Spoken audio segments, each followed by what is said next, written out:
يعدم من قتل شخص دفاعا على عرضه وشرفه. أحمد بن محمد الزويل عنده أخت اسمها فاطمة، معاقة وقاصرة ذهنيا. كان في واحد اسمه عبد الله ماشي في الحارة وشاف هذه فاطمة أمام البيت، أمام بيتها، أخذها في سيارته إلى بيته. عبد الله هذا متزوج وعنده أطفال في صنعاء طبعا. عبد الله هذا متزوج وعنده أطفال. أخذها إلى شقته واعتدى عليها بالضرب واغتصبها وحملت منه.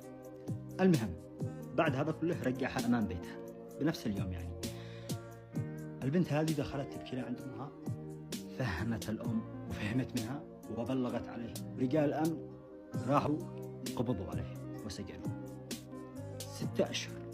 أحمد ساعتها كان عمره 8 سنوات. هذاك احتبس 6 شهور وخرج. بعد ما خرج 5 سنوات ويتحرشهم بالكلام، يتحرش البنت ويتحرش الأهل. أهل فاطمة وأحمد مستضعفين ومساكين وظروفهم صعبة. 5 سنين. أحمد هذا من عمره 8 سنوات وهي في قلب الثأر بتحرق حريق، حاطها في قلبه. لو ما صار عمره 15 سنة صار بينه موقف. هو هذا عبد الله مغصوب ومكانه طوال 5 سنين هذا هم متحملين له بالكلام، ويقول ما حد قدر يفعل بي شيء. هاتوا البنت هذه أكمل معها شهر العسل. أحمد هذا مات، قال جاءت ولم تجن، خلاص يعني نفض صبره. راح جاب البندق حقه وسار له عند هذا عبد الله. عبد الله مسلح وهذاك مسلح. أحمد مسلح يعني أخو فاطمة، وتحرش مسلح.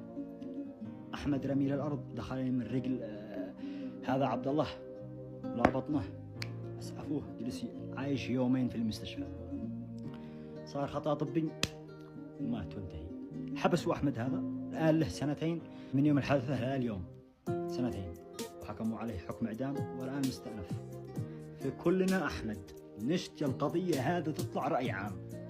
أي واحد حتى لو ما عندك إلا 2 متابعين انشر الموضوع، انشر الفيديو هذا، اتكلم، نشتي الفيديو هذا يوصل للجميع، وبالذات لعند قاداتنا الحكيمة، إنه انصفوا أحمد.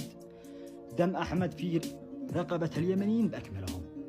دافع على عرضه وشرفه، أنا فداه ذاته. ما عاد في بالدنيا هذه مع الإنسان إلا عرضه وشرفه.